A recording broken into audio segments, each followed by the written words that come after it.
Pernahkah kamu bertanya, apa itu tasawuf sebenarnya? Dan dari mana ia berasal?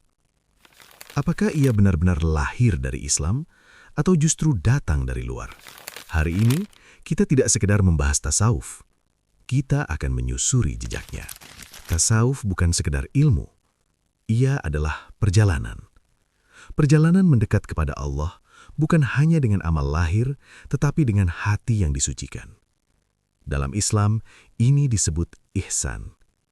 Engkau beribadah kepada Allah seakan-akan engkau melihatnya. Bayangkan itu sejenak.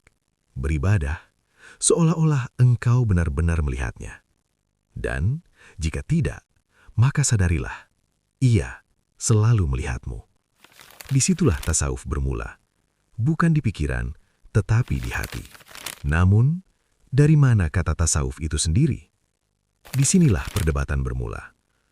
Sebagian mengatakan dari kata suf, wol, pakaian kasar yang dikenakan para sufi awal, simbol kesederhanaan, simbol lepas dari dunia. Yang lain berkata dari safa, kejernihan, hati yang bersih, tanpa noda, tanpa ambisi dunia. Ada pula yang mengaitkannya dengan ahlus suffah, mereka yang hidup sederhana di serambi masjid Nabi.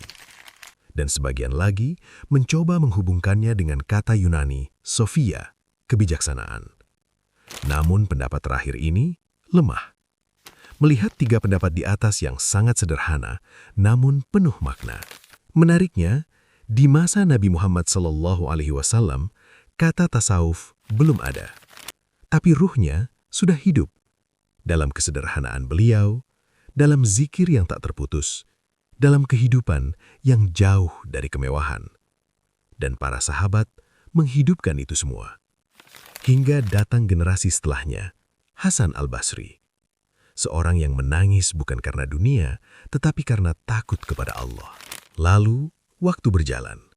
Dan tasawuf mulai menemukan bentuknya. Memasuki abad ketiga dan keempat Hijriyah, ia berkembang menjadi ilmu.